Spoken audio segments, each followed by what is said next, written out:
그럼 고난을 어떻게 다루십니까? 고난을 좋아하는 분은 잘 없습니다. 일부러 고통을 즐기기 위해서 고난을 맛보는 사람은 아무도 없죠. 실패를 좋아하거나 낙방을 즐기고 부도나는 것을 기뻐하는 사람 아무도 없습니다. 근데 살다 보면 찾아옵니다. 그렇게 기대했던 시험에서 떨어지기도 하고, 그리고 정말 열심히 준비해서 투자를 했는데 부도가 나서 사업이 망할 때도 있죠.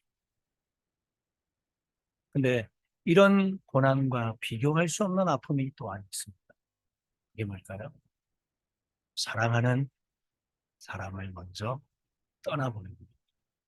갑작스러운 교통사고, 생각지도 못했던 자연재해에 휩쓸려서 평생 같이 하리라 생각했던 배우자를 먼저 보내기도 하고, 눈에 넣어도 아깝지 않는 아들, 딸을 먼저 하나님 품에 안겨야 하는 그러한 아픔은 참으로 견딜 수 없는 인생의 고난이요 역경입니다. 근데 이 야고보서를 기록할 당시에 초대교회 성도들의 삶은 그것에 또 더 보태죠. 자기가 믿는 이 믿음, 신앙 때문에 당하는 고난이 너무 컸다는 것입니다. 예수를 믿는다는 것 때문에 유대인들에게는 이단이라고 내몰렸고, 그리고 로마 정부로부터는 황배를 숭배하지 않는다는 죄 때문에 투옥되기도 하고, 심지어 사자소굴에 던져져서 밥으로 그렇게 죽임을 당하는. 그래서 그들이 스며 들어갔던 피난처가 어디였습니까? 카타콤이라고 알죠. 그건 지하 무덤이지 않습니까? 그 송장 썩어나는 그 냄새를 맡아가면서라도 믿음을 지키려고 애썼습니다. 그런 고난 중에 있던 성도들을 향해 지금 야고보 사도가 이야기하고 있습니다. 여러분, 우리에게 찾아오는 이 역경이라는 것이 항상 나쁜 것만은 아닌 것 같습니다. 그래서 세상 사람들도요, 고난을 잘 다루면 오히려 그것이 내 인생에 더 긍정적인 길로 인도한다고 이야기합니다. 빅터 보츠리라고 하는 그러한 학자가 있는데, 그가 쓴 책이 있습니다. 세계적 인물은 어떻게 키워지는가? 혹시 기회가 되시면 읽어보시면 좋을 것 같아요.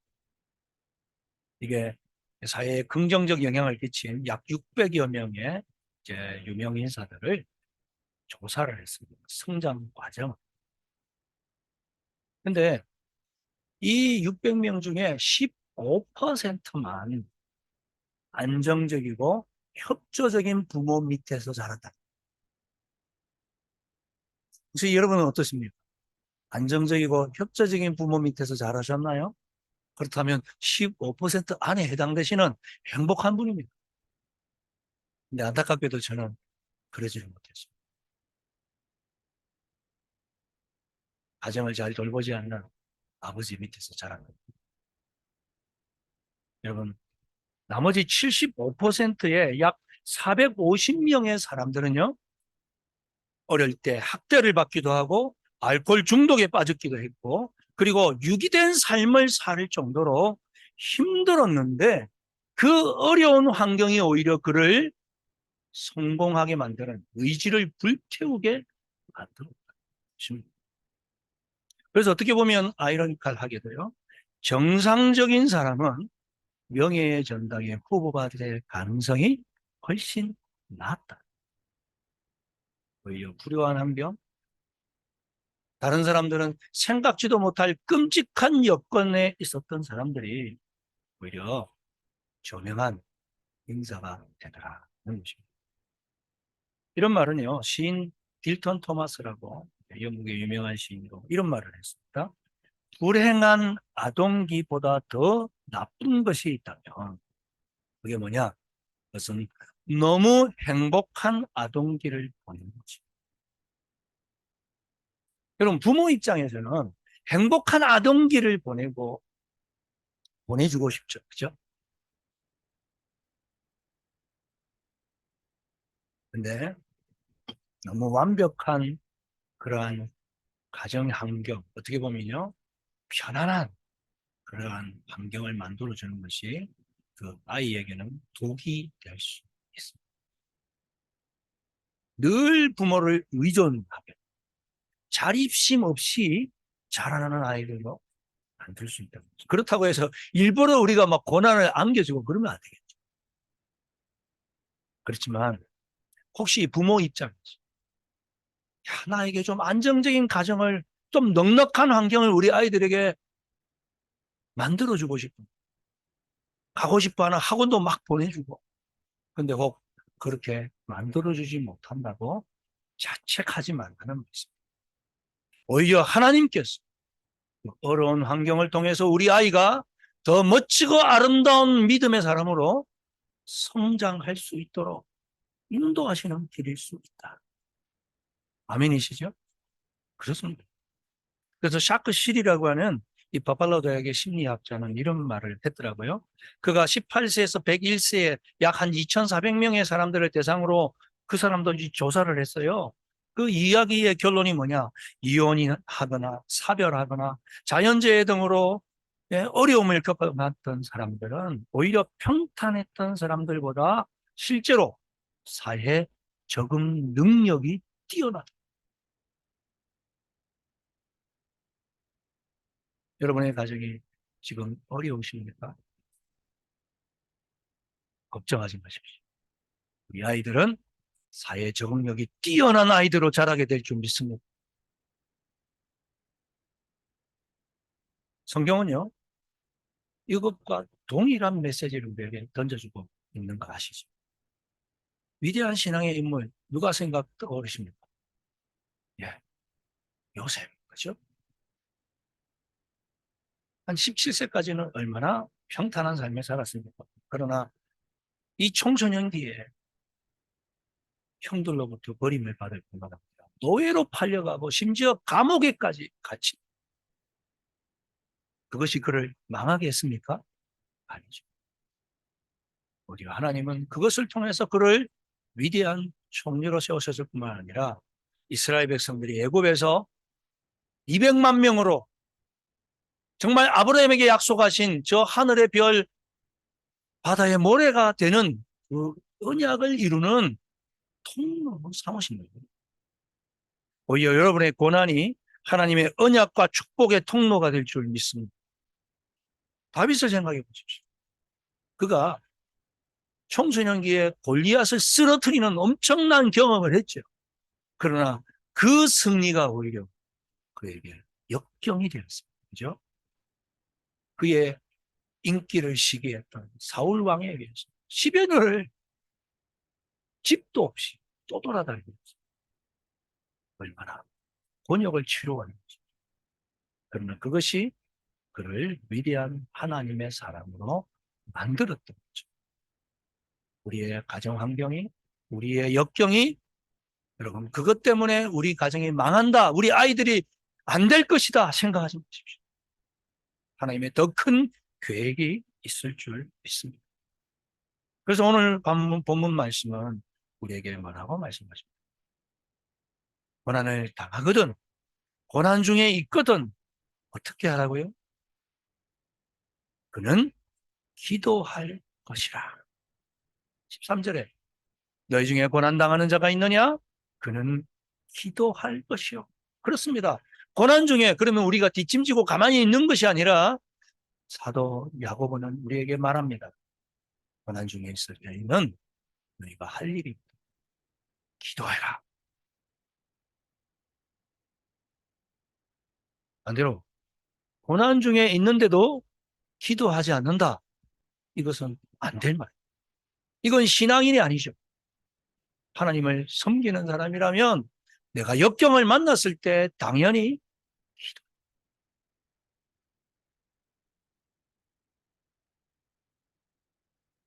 이게 습관이 될 수 있도록 평소에 기도의 루틴을 만들어 가실 수 있기를 축원합니다.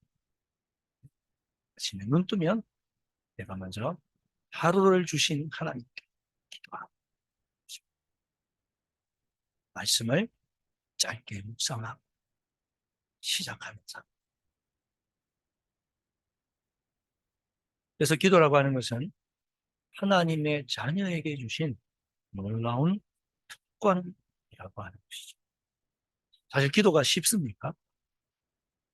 어렵습니다. 기도가 쉬우면 왜 기도하라고 이렇게 권면하겠습니까? 기도는 나의 본성과는 대치되는 겁니다. 나의 본성은 기도하기 싫어합니다. 그냥 눕고 싶고 쉬고 싶고 자고 싶고, 그죠? 맛있는 거 먹고 싶은 게 우리의 본성이잖아요. 편안한 삶 살고 싶은 거죠. 그런데 기도라고 하는 것은 사실 쉽지 않은 일입니다. 노동과 같습니다. 나의 여러 가지 온갖 복잡한 나의 생각을 다 내려놓고 하나님께 집중하는 게 기도인데 결코 쉽지 않고,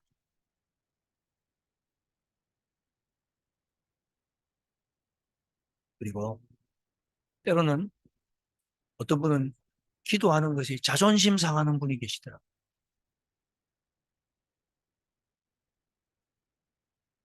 내가 내 스스로 살아야지. 왜 자꾸 누구에게 도와달라 도와달라. 자존심이 세신 분들은 그렇더라고요. 부모님에게도 도와달라고 요청하는 게 자존심 상한다. 그런 분은 여기는 안 계시죠. 제가 경험했던 분 중에 그런 분도 계시더라고요. 왜 그러십니까? 아직 내가 살아있어서. 내 힘으로 처리할 수 있는 문제라면 상관없죠. 인생을 살다 보면 내 역량으로는 해결할 수 없는 일이 수도 없이 찾아왔습니다. 그렇기 때문에 기도하라. 하나님께 도움을 요청해라. 하나님은 그것을 기뻐하신다. 저도요, 우리 남자 아이들이 아빠 용돈 떨어졌어요. 그렇게라도 전화해주면 얼마나 기쁜지. 이 머심 아이들은요, 그래서 모르겠습니다. 어떤 남자 아이들은 또 그렇게 엄마하고 그렇게 자상자상하게 뭐 저건저건 일어났던 이야기도 하고 한다고 하더라고요. 우리 애들 세서는 뭐 필요가 생겨서라도 전화해주면 또 목소리 들으면서 물어보고 대화하는. 우리 하나님 마음도 저는 똑같다고 생각해요. 야, 너하고 좀 이야기하고 싶다. 네 이야기도 좀 듣고 싶고 내 이야기도 너에게 좀 하고 싶고. 근데 기도라고 하는 매개체가 없으면 우리가 언제 하나님과 그런 이야기를 나눌 수 있겠습니까?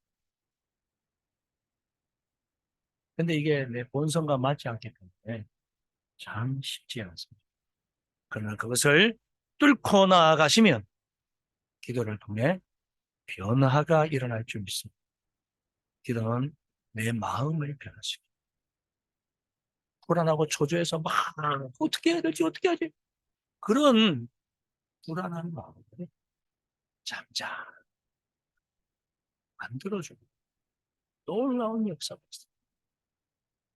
기도하면 생각이 바뀝니다. 아예 안 돼. 될 리가 있나?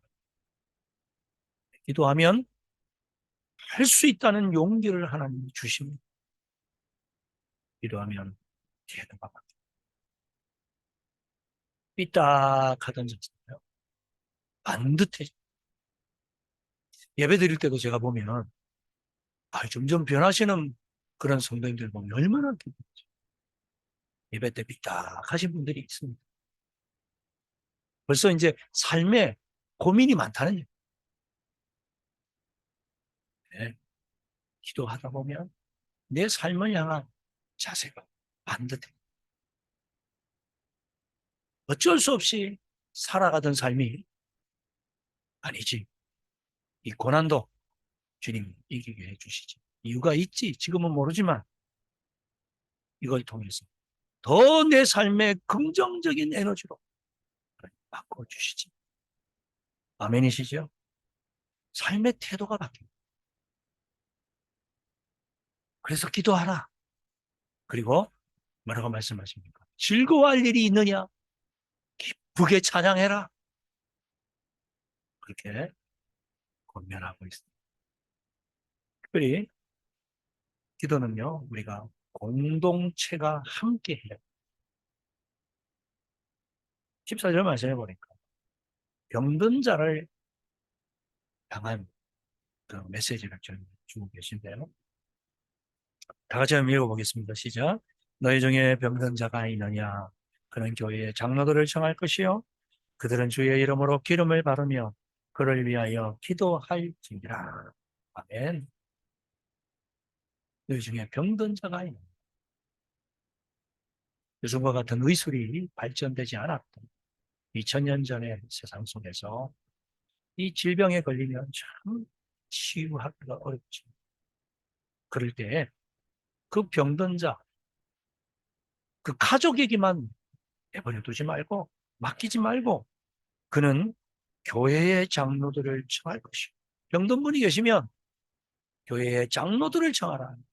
여기서 이 장로들은 교회의 지도자들을 묻죠.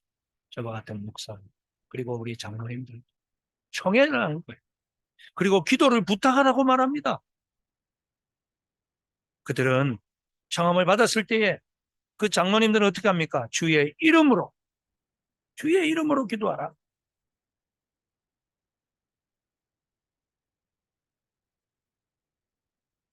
우리가 믿음의 한 형제자매가 되었습니다. 그리고 기도 부탁하는 거 부끄러워 여기지 마십시오. 자존심 상해하지 마십시오. 그리고 기도 제목을 들었을 때는 본인이 원치 않으면 함구하십시오. 다른 분들에게 나누지 마시고. 그렇죠? 특별히 구역이나 어떤 소그룹에서 모였을 때 그 안에서 나누어진 기도 제목 우리가 죽을 때까지 가져가야 돼요. 만약 이것이 지켜지지 않으면 기도 제목 내놓기 어렵죠. 정말 내 배구 속에 감추어 놓고 있는 기도 제목을 어렵게 내놓았는데 그걸 그냥 소문이 나 버립니다. 어떻게 기도 요청을 할 수 있겠어요? 그래서 저나 우리 교회의 어떤 지도자적 위치에 있는 분들은 조심해요.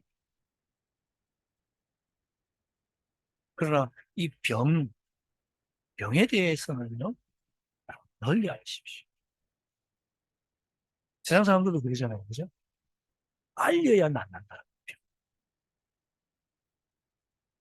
우리 김영원 집사님이 지금 수술을 받으셨는데, 어제 카톡을 보니까 네, 아주 큰 용기를 가지고 화장실을 가셨는데,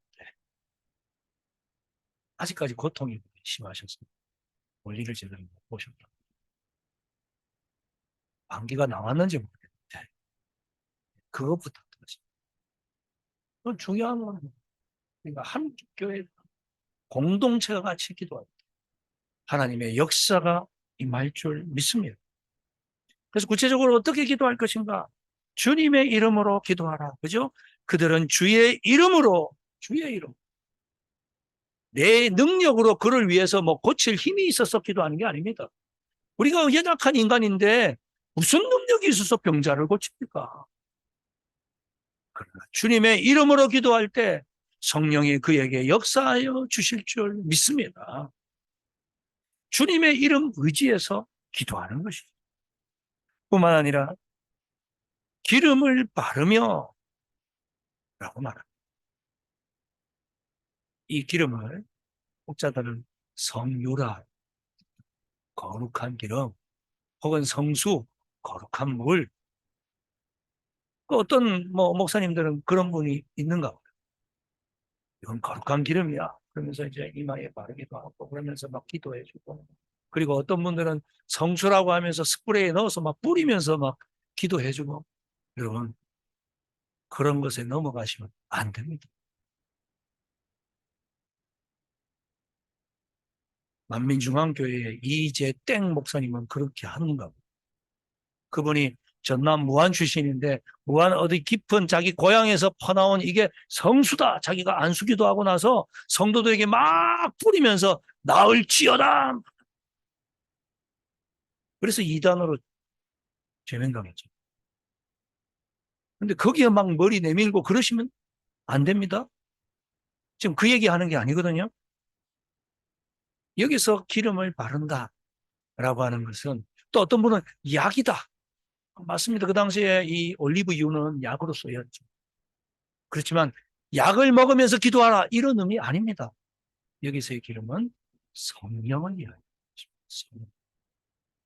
왜냐하면 제가 시간이 짧아서 다 성경 구절을 인용할 수 없지만 누가복음 4장 18절에 보면 주의 성령이 내게 임하였으니 이는 가난한 자에게 복음을 전하게 하시려고 내게 무엇을 부으셨다고요?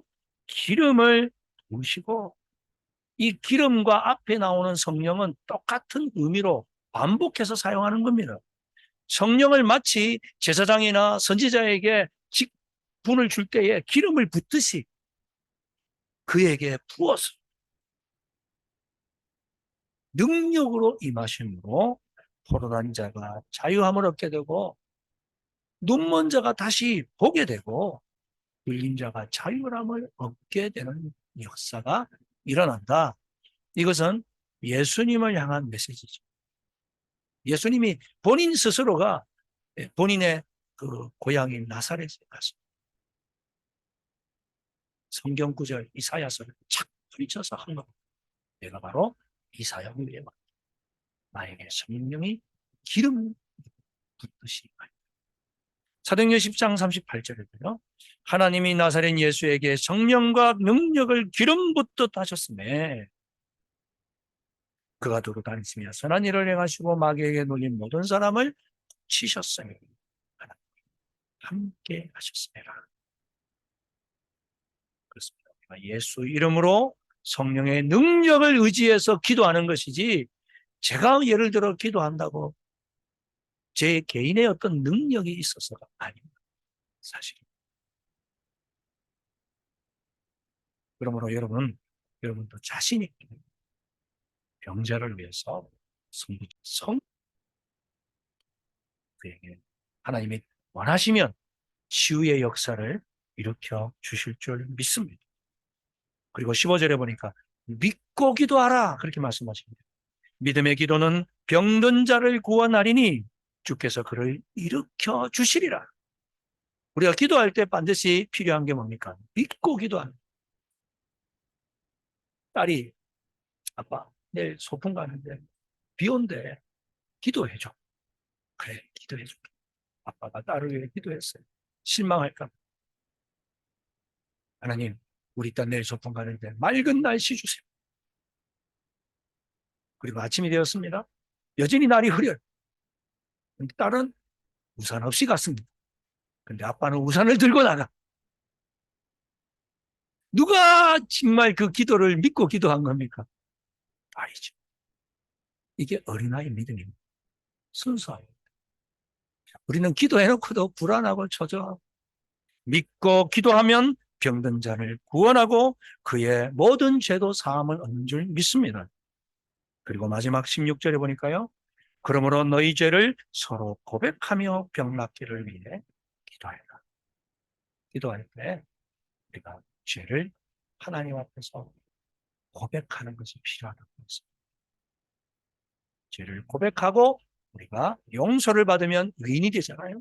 그래서 의인의 강구는 역사하는 힘이 뭐라고요? 크니라. 여러분의 기도를 통해서 병자도 일어나고 가정에 묵혀있던 그런 모든 숙제와 문제들이 해결되어져 그러한 역사가 일어나기를 축원합니다. 하나님께서는 고난을 그냥 주시지 않습니다. 오히려 그 고난이 우리를 하나님의 사람으로 온전히 일으켜 세워 특별히 기도의 사람으로 세워가는 그런 귀한 축복의 도구가 될 줄 믿습니다. 우리 이 시간 한번 찬양하며 고백을 드렸으면 좋겠습니다.